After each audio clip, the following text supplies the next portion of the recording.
Alamin ang latest weather update ngayon dito sa Sir Aris Official Weather News Today. Sa kasalukuyan ay patuloy na umiiral itong hanging amihan o yung northeast monsoon dito sa may bahagi ng northern Luzon na inaasahan magdadala ng malamig na panahon at may mga maulap na kalangitan at mga pag-ulan sa may bahagi ng Cagayan Valley at gayon din sa may Cordillera Administrative Region.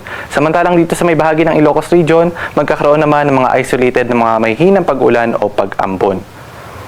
At dahil nga sa pag-iral ng hanging amihan at ng easterlies o yung hanging nagmumula sa karagatang Pasipiko, patuloy rin ang umiiral itong shear line o yung salubungan ng hangin nitong amihan at ng easterlies at siya namang nakakaapekto dito sa may bahagi o sa may silangang bahagi ng Central Luzon. Inaasahan natin na magdadala rin ito ng mga pag-ulan sa ilang bahagi ng Central Luzon, Calabarzon at sa may Metro Manila ngayong maghapon. At sa nalalabing bahagi naman ng ating bansa, inaasahan natin ng generally fair weather conditions at magkakaroon lamang ng mga isolated rain showers or thunderstorms. At dumako naman tayo sa magiging lagay ng panahon ngayong araw dito sa Kalakhang, Luzon. Asahan pa rin na maulap na kalangitan, may mga pag-ulan, pagkidlat at pagkulog dito sa may bahagi ng Cagayan, Isabela, gayon din sa may Quirino, Aurora, at maulap na kalangitan or makilimlim na panahon dito sa may bahagi ng Nueva Ecija, Bulacan, Rizal, Quezon at ng Metro Manila. Dulot pa rin ito ng epekto ng shear line. Samantalang maulap na papawirin at may mga pag-ulan dito sa may bahagi ng Cordillera Administrative Region, gayon din sa nalalabing bahagi ng Cagayan Valley, dulot naman ito ng hanging amihan at mga isolated na mga pag-ambon, dulot pa rin ng hanging amihan dito sa may bahagi ng Ilocos Region. Samantalang sa nalalabing bahagi ng Luzon, inaasahan naman natin ang generally fair weather conditions at magkakaroon lamang ng mga isolated rain showers or thunderstorms. Agwat ng temperatura dito sa Metro Manila ay nasa 25 to 30 degrees Celsius. Sa may Tuguegarao ay 23 to 28. Sa may Labag City ay nasa 24 to 31.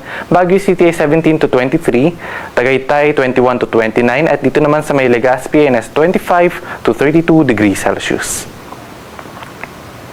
At para naman sa magiging lagay ng panahon dito sa may Kalakhang, Visayas at Mindanao, gayon din sa may Palawan, inaasahan natin na generally fair weather conditions pa rin ang mararanasan sa buong maghapon at may mga tsansa pa rin ng mga isolated rain showers or thunderstorms. Agwat ng temperatura sa may Iloilo ay nasa 25 to 31 degrees Celsius. Dito naman sa may bahagi ng Tacloban at sa may Metro Cebu, 26 to 32 degrees Celsius. Sa may Puerto Princesa, 25 to 32. Sa Buanga City, 25 to 33. Cagayan de Oro, 24 to 31. At sa may Metro Davao naman ay 25 to 34 degrees Celsius. At dahil nga sa patuloy na pag-iral ng shear line ay nakataas pa rin yung ating weather advisory kung saan inaasahan na magkakaroon ng mga heavy to intense na mga pag-ulan dito sa may bahagi ng Isabela at moderate to heavy na mga pag-ulan naman dito sa may bahagi ng Cagayan at Aurora sa buong maghapon. Kaya naman pinag-iingat yung ating mga kababayan sa mga banta ng pagbaha at pagguho ng lupa, epekto pa rin ito ng shear line. At bukas magpapatuloy pa rin yung epekto ng shear line sa may bahagi ng Cagayan at Isabela, moderate to intense na mga heavy to intense na mga pag-ulan sa may Cagayan at moderate to heavy na mga pag-ulan sa may Isabela. Samantalang by Thursday, inasa natin na moderate to heavy na mga pag-ulan na lamang ang mararanasan dito naman sa may bahagi ng Cagayan at Isabela. Bagamat pinag-iingat pa rin yung mga kababayan sa banta ng pagbaha at pagguho ng lupa dahil may ilang araw na ring umuulan sa may bahaging ito ng ating bansa.